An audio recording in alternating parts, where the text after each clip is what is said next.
24 अक्टूबर सन 79 ईस्वी की सुबह पोम्पेई का रोमन शहर अपनी रोजमर्रा की रौनक में डूबा हुआ था। वाया डेला बुंडांजा नामक व्यस्त सड़क पर एक बेकर या उसका कोई गुलाम लकड़ी से जलते एक बड़े तंदूर में दर्जनों गोल रोटियां रख रहा था। खुदाई में मिले जले हुए अवशेष बताते हैं कि उसी वक्त ओवन जल रहा था। शहर के किसी दूसरे हिस्से में एक राहगीर थर्मोपोलियम नामक संगमरमरी खाने की दुकान पर रुक कर पीने लगा था, यह न जानते हुए कि वह कभी खाना खत्म नहीं कर पाएगा। पोम्पेई और आसपास के लोग कई दिनों से धरती के कांपने के आदी हो चुके थे। उन्हें नहीं पता था कि बेलों और जंगलों से ढंका माउंट वेसुवियस कोई साधारण पहाड़ नहीं, बल्कि एक सोया हुआ ज्वालामुखी है जो अब जागने वाला था। दोपहर लगभग 1 बजे पहाड़ फट पड़ा। राख, धुएं और पिसे हुए झांवे के पत्थरों का एक विशाल स्तंभ 9 मील ऊपर आकाश में उछला। नेपल्स की खाड़ी के उस पार से एक चश्मदीद प्लिनी द यंगर यह दृश्य देख रहा था। उसने बाद में लिखा कि वेसुवियस से उठता बादल छतरी के चीड़ के पेड़ जैसा दिखता था। घंटों तक पोम्पेई पर झांवे के पत्थर बरसते रहे। हर गुजरते पल भारी और तेज। छतें ढहने लगीं।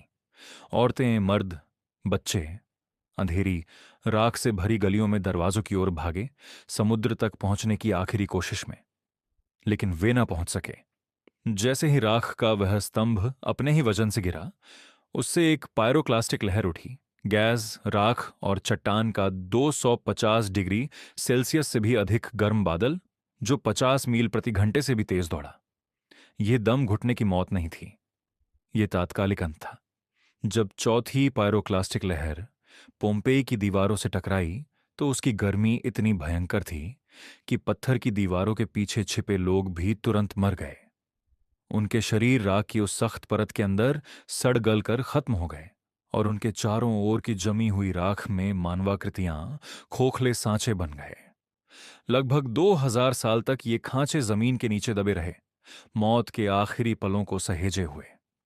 सन 1863 में पुरातत्ववेत्ता जूसेपे फियोरेली ने एक ऐसी खोज की जिसने इतिहास को हिला दिया। उसने उन खोखले सांचों में तरल प्लास्टर उंडेल दिया। जब मिट्टी हटाई गई तो रोमी फिर से जिंदा हो उठे। प्लास्टर ने एक मां की बाहों का ठीक वैसा ही मोड़ पकड़ लिया जैसे वह अपने बच्चे को छाती से लगा रही थी।